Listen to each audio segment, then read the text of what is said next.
So, a number of years ago, when I first started out on my reading journey, I came across an interview on YouTube. This was an interview of Harold Bloom, a literary critic of the 20th century. He just passed away a couple years ago, but one thing that he was sort of known for is that, especially around the turn of the century into the 2000s, he became very outspoken and lamented the fact that the standard of writing had dropped considerably. In other words, people weren't reading books that made them actually think anymore. In this interview, I remember specifically he was basically mocking the Harry Potter series, and he couldn't understand why people were so attracted to it. And he just loathed the fact that young people were catching on with this series and lining up outside of bookstores at midnight to get their next copy of Harry Potter. He couldn't understand why. He said things like, there's just nothing there. There's just nothing there. And I remember when I watched that interview, I made sort of a inward decision that I didn't want to ever be like that guy. And I said, I told myself, I have no interest in reading books that are going to make me think. I have no interest in high, lofty prose or wordsmithing. And as time has gone on, I've realized that that was much like Holden Caulfield in The Catcher in the Rye. That was an immature decision. I wanted to share this with you guys today because recently in my reading journey, I have started to really find a great appreciation for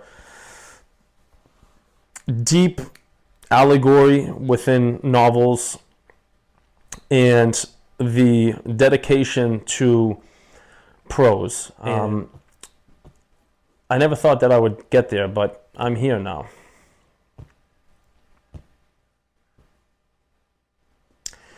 And I guess why I'm making this video today is because I don't want you guys to make the same decision I made.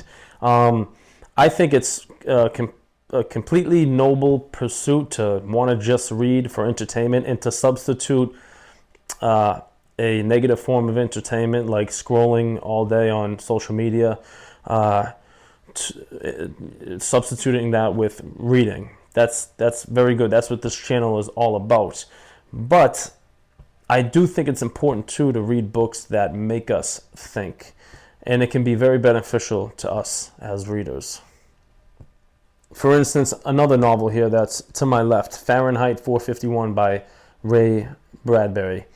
This is a futuristic, basically a science fiction novel, and without getting into too much of the plot, because I probably will do a full review of these books at some point, but the overlying principle and the principle that you take away from reading Fahrenheit 451 is that it is important to remember history, and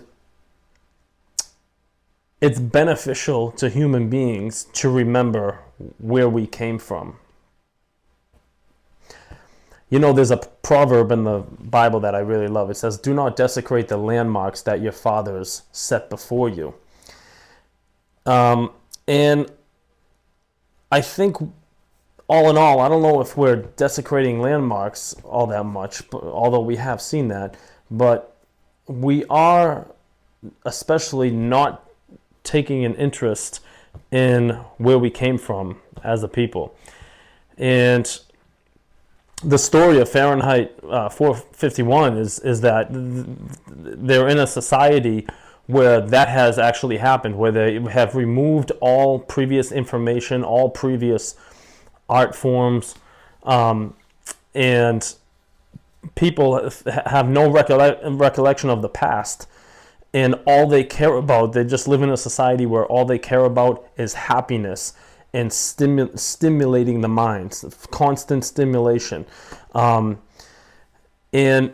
when you read a novel like this in 2024, I think it's really like mind bending, because you can't help but think we almost live in a society like that today, where people's total devotion and goal is to just stimulate their brain over and over and over again.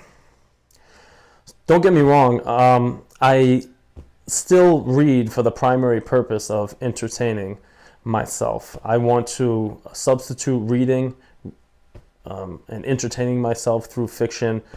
I want to substitute those things for not good forms of entertainment, and I've been fortunate enough to do that over the past couple of years. But I am starting to really make more important in my life the decision to read books that make me think and challenge my mind and force myself a period of time afterwards where I need to digest it. It's not as though, these books right here, you don't just close these and you're done with them. You have to sort of think about them, and you have to find the layers underneath the actual words written on the page. And I think can be very rewarding. So that's all this video is today, guys. It's just an update of where I'm at on my reading journey. I'd love to hear where you guys are at on your particular reading journey. I hope this doesn't turn anybody off. And I'm not saying that you have to do this or anything. You don't have to force yourself to read these books that make you think, or you need to read the great classic American books of our past. You definitely don't need to do that. I'm just sharing my personal experience and how books like these have benefited me. And that's where I'm at. I'd love to hear where you guys are at. What are you reading? What are you planning on reading in the weeks ahead? I'll talk to you soon. Take care. Bye.